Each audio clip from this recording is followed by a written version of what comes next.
Alright, this is Kens here. I wanted to kind of go over some opinions over Riverstar's home, or just kind of ramble about it, because that's what I do here, because I do not script anything. But overall, I'd put the book in, medium category. It's not one of my favorite super editions. It retreads way too much without adding anything extra to me, kind of like other recent super editions, but I feel like it adds even less because Riverstar isn't a controversial character. He doesn't have weird opinions about things. It's kind of normal point of view, not like One Star or Leopard Star that drastically is different from their point of view in the same event. So I felt like it was a worse retreading of already told story. The beginning with him getting there and meeting Night and Mist was really cool. I kind of wish, I think his name was Hawk, the bully towards the beginning. I was hoping he would have come around and they would have helped each other and he would have been one of the first members of the group instead of introducing him to the war territorial aspect of the world. But it makes sense, I guess. But I was really disappointed because I thought Riverstar was really cute, trying to teach him to fish, but he just wasn't having it.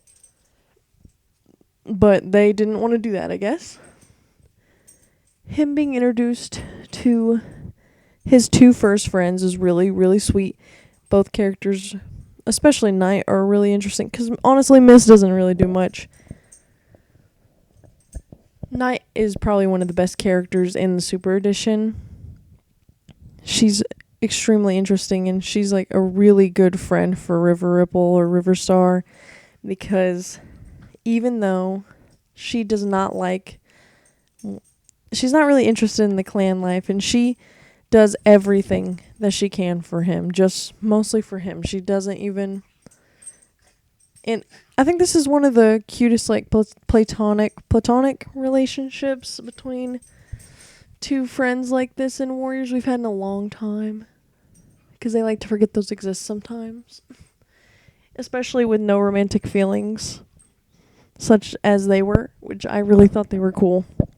Now, Flutter, I hated her being in the story. Honestly, what they could have done,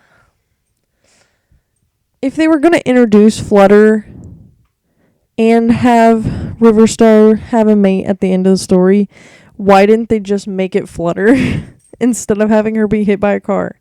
He could have found her back when he goes back.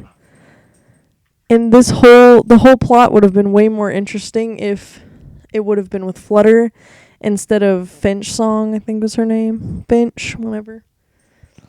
Though I like Finch as a character, even though she was thrown in really last minute. But they could have just done the same thing with Flutter and it would have been way more interesting. Because they had been building that affection for her that whole time without meeting her. And we would have finally got to meet her and it would have just been... I feel like that would have been a better idea. Personally, I would have liked that more. Though Finch Song is a fine character. No problems with her. Just how quickly she got pregnant and everything was really weird, but we'll look past that. Arc was... I didn't like a lot of Arc scenes. I thought he came across as, kind of dumb, because, half the times he would talk, he'd be just believe in yourself and we can do this. And then someone would almost die every time because he was not being careful enough. He comes across as really reckless and I don't know. I know it's meant to be the what is it, meditation was supposed to prevent. And if Riverstar would have been doing it, he would have been fine. But it didn't come across that way. It just came across as he was not being careful whatsoever and kept almost causing people's deaths. And kind of did Well, no. That was... I guess he didn't cause the first death. I guess that was Drizzle's fault. But he's so weird. I'm not a fan of Ark. If anyone is a huge fan of Ark, you should tell me why, because he's so strange. I don't like him. And I don't like how they were like kind of aggressive when Riverstar got there to help. Like, I get they were in a terrible situation, but they were kind of blaming him almost, like, you have to fix this. Like, excuse me. The retreading of the original prequel series was really boring. They didn't really add anything. Even Riverstar watching the battle happen, it made it all extra sad that he like kind of has to bend to their ways. And all of those leaders really made me so PO'd when he was saying that Clear Sky broke the rules and nobody was going to help him. Like, they were being just so stupid. I feel like the prequel series has some of the worst instances of characters acting out of character. It gave me the same vibes as Survivors. The Aaron Hunter series about the dogs.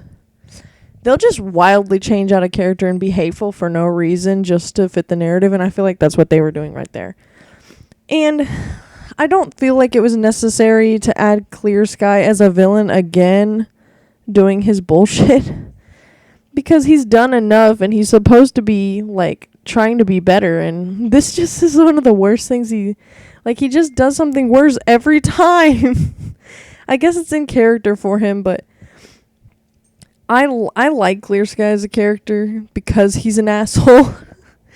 Because I like asshole characters, and he wants to be better, and it makes him way more interesting than the cookie cutter Thunderstar and stuff like that.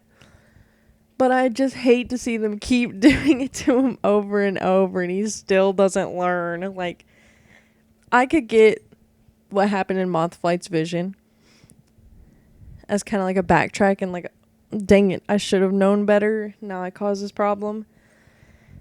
But he still doesn't learn. Like, it happens. Another thing happens again with him. But it makes sense. I was kind of sad to see him become a villain again. And I hated to see the other leaders go along with him. And some of the other camp mates Riverstar has, not a lot of them are super memorable besides Night. And I liked Drizzle quite a bit from her like journey. But if she wouldn't have gone on that, I would not have remembered her at all.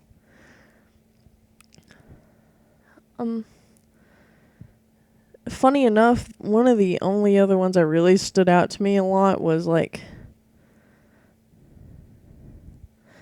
that kitty pet that didn't stay. I forgot her name, but I think it would have been cool if she would have come back with her mate Casper or whatever. I think that would have been cool to like bend back and have them join. But and some of them have really cute names like Croak and stuff like that, but none of them are super memorable. Besides, the original Night and Mist, and Dapple Pelt is memorable, but I just don't care about her that much. Shattered Ice is a cool character, though. I do like Shattered Ice. I forgot he joins.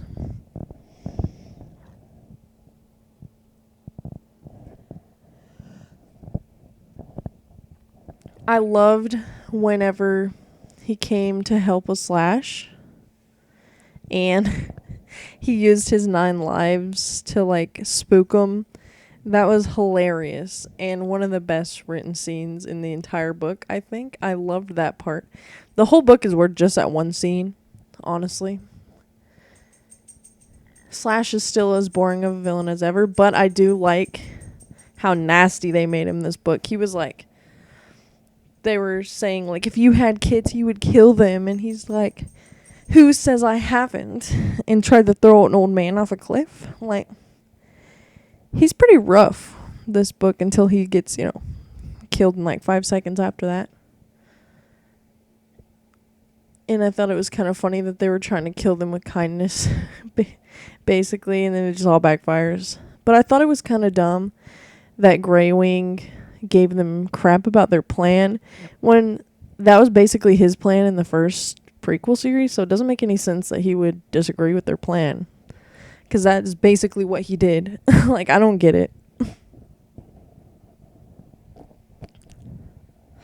trying to think of if there's anything else to add here.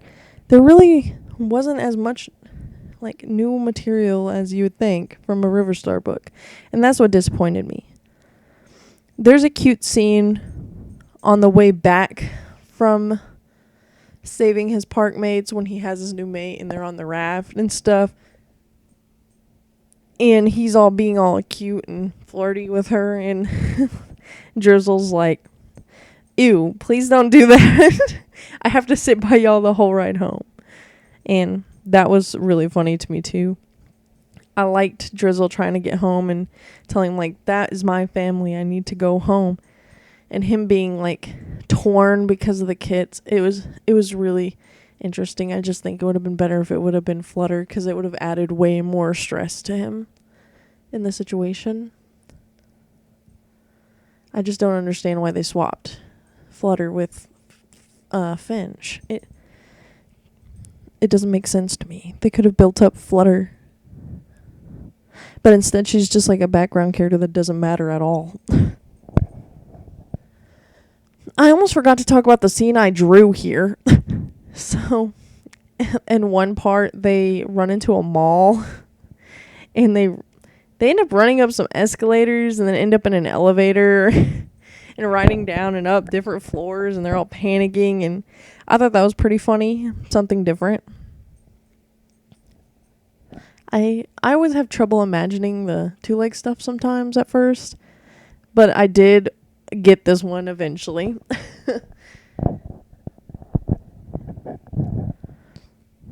And it was also worth the read. Besides that, and the 9 lives scaring the villains off is worth the read, but it really doesn't add as much extra lore or anything as you would expect from Riverstar's book. So don't go in expecting like a whole new perspective of him. Now, sorry, I'm very tired today. Okay, so anyway, I do think he's a fresh perspective. I liked that. He's very, very reluctant to fight. He just wants to have peace, and he doesn't have strong, like, territorial urges like most of the other point of view characters. I don't think we've ever had one like him before. So he is he's a breath of fresh air. But the story kind of praises him for being that way, but then also hurts him for being that way. So it's, I don't know, I feel like they made it kind of weird, like, but it makes sense for him. Like, he has to learn to protect when he has to, but be peaceful when he can, you know what I mean? So it does make sense. It just is really sad to see him, like, get pushed to that when he never wanted that. There's a scene that's kind of funny when he is during one of his first battles, and he gets really into it, and Knight's like, whoa, calm yourself down. Like, don't be into that. And it was funny.